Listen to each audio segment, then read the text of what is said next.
All right, welcome back everybody to Altcoin Daily, where you subscribe because you're interested in making money with cryptocurrency, and this channel keeps you informed. My name's Austin. In today's video, I want to go over the blue chip altcoins, which I feel really have solid potential into September. And keep in mind, when I say potential, I'm not talking about price. Price could do anything. I'm not a financial advisor, so make your own decisions. But what I am talking about is fundamentals. Are we seeing the progress, and what does that progress tell us about the future of these projects? So, like always, check the timestamps down below in the video description. And while today we are focusing on the high caps, in a future video we will be focusing on the mid caps and the low caps. So hit subscribe and click the bell notification so you see this information first. So first altcoin on our list, XTZ rallies another 11% as Swiss firms tap tezos for a new token standard. So this is major, and just as a reminder for what tezos is, launched in 2018, tezos is a proof-of-stake platform that allows developers to create dApps powered by smart contracts. So it's a more scalable version of Ethereum. It's like a Polkadot, it's like a Cardano, it's like an EOS. Additionally, tezos puts a strong focus on the governance model to ensure that token holders are actively involved in the decision-making progress. And honestly, a lot of tokens have their own unique spin on the governance components of a smart contract platform, but when we start to see the adoption, that's a whole different ballgame.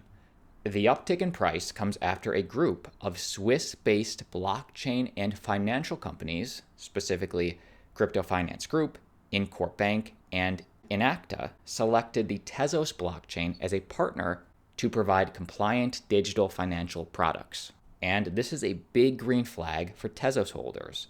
The collaboration resulted in the development and introduction of a new Tezos token standard for asset tokenization dubbed DAR1.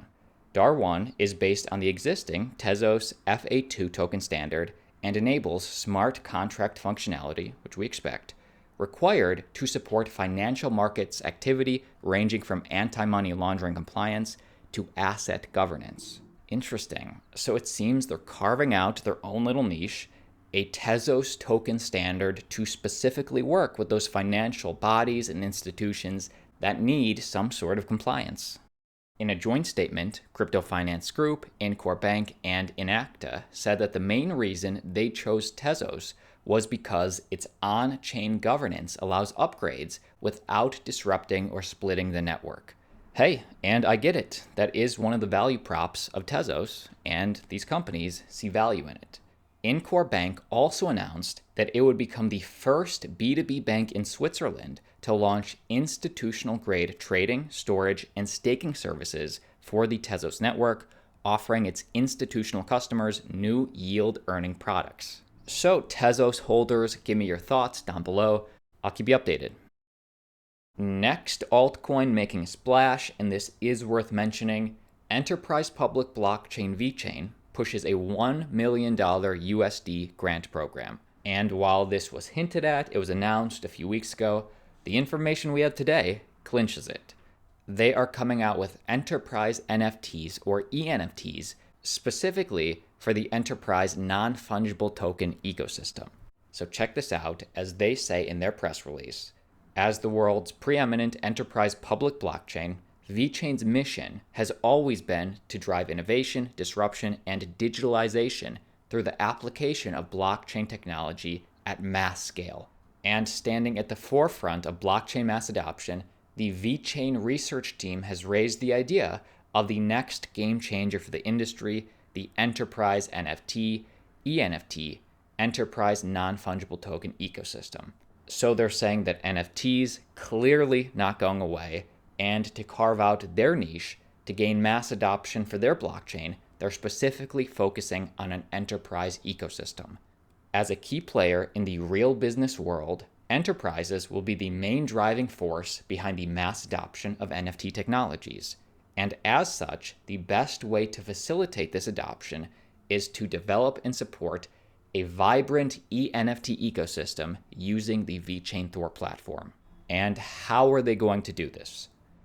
To achieve this goal, Vechain has committed $1 million USD to fund a brand new Vechain grant program, and by applying for this grant, not only will you get a head start in resources for starting a project or business, but your work on dApps, NFTs, and DeFi on Vechain Thor will also contribute to the development of the eNFT ecosystem. So Vechain holders, sound off below. I will be on the lookout to see which enterprises choose to join this new eNFT ecosystem. And as I get that info, I will make a video. I will keep you updated. Altcoin number 3, the Ethereum Foundation has just secured another $1.5 million in donations to support its network upgrade efforts. Of course, the upgrade they're talking about is Ethereum 2.0, and why this matters to you is because this is showing us that the entire crypto ecosystem, or at least many key players, are donating money and resources to support the success of this major ETH upgrade. 6 crypto entities, including major exchange Kraken, as well as decentralized finance protocols Uniswap and The Graph, have donated $250,000 each to the efforts around upgrading the Ethereum blockchain. Now, how will this be used? The $1.5 million donation will support the execution layer teams working on technical upgrades to achieve ETH 2.0. And it's not just Kraken, it's not just The Graph, it's not just Uniswap. Also, donations are being made by DeFi protocols Compound, Lido, and Synthetics. I love this. This shows many of the top players in the industry, different cryptocurrencies coming together to support Ethereum 2.0 being a success.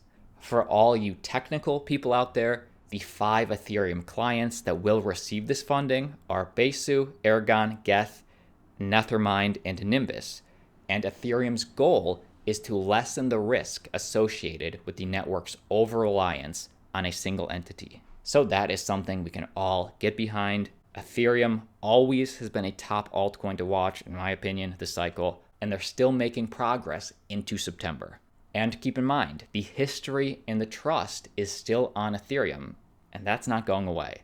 Major financial giant Visa buys a CryptoPunk, and to do that, they had to own ETH.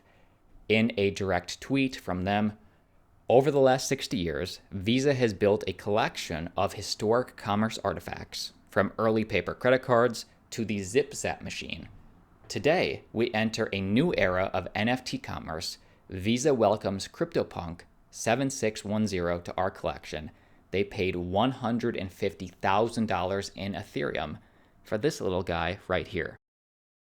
And moving forward, before we get to Cardano and a few other altcoins, I do want to give a 60-second shout out to sponsor of the channel, the BlockFi Bitcoin Rewards credit card.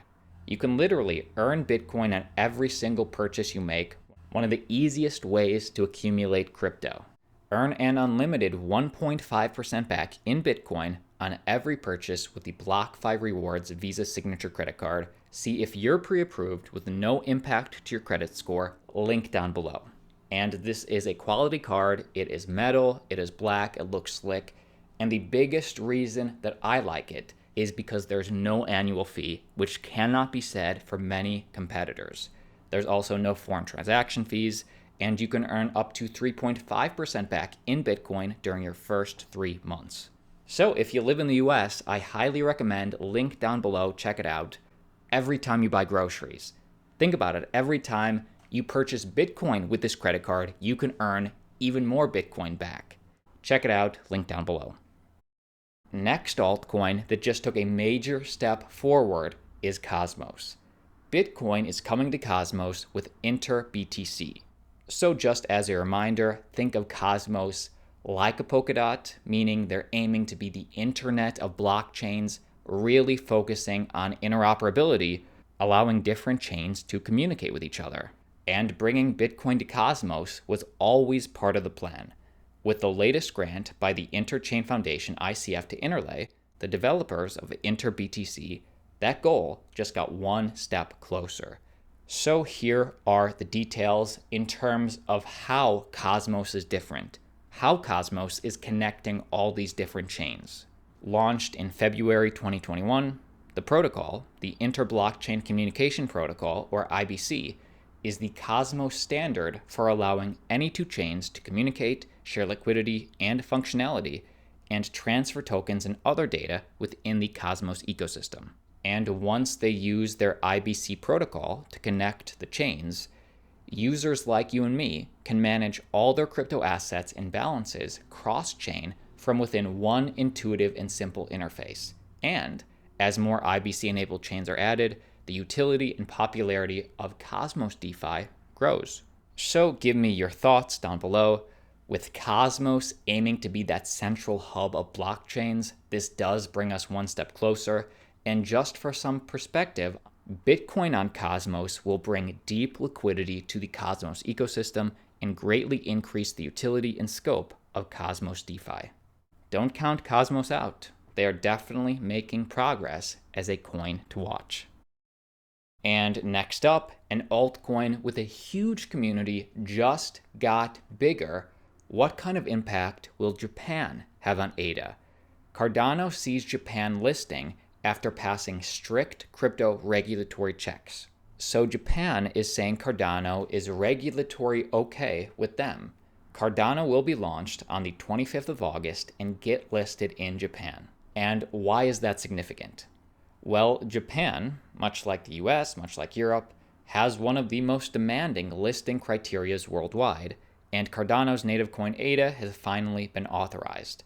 And Cardano now joins the Bitcoins, the Ethereums, the Litecoins, or what Japan feels is regulatory okay for their citizens to invest in. And even to put ADA more into perspective versus ETH, when somebody asks you why ADA and not ETH, show them this. So this is comparing Bitcoin to Cardano to Ethereum in terms of market cap, in terms of real actual volume, in terms of transactions, in terms of active addresses, and also network fees. What do you notice?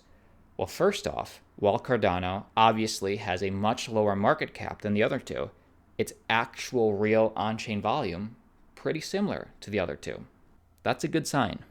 Transaction volume, at least that day when this screenshot was taken, Cardano was beating Ethereum. Now, obviously, this is subject to change, but the important thing is that even though on that day Cardano transactions were beating Ethereum, notice how the fees on Cardano much lower in comparison. This is 52,000 compared to 22 million. Significant. Something to note. That is the video. My name's Austin. If a coin was not on your list, hopefully it makes the mid cap or low cap coins in a future video. But like always, see you tomorrow.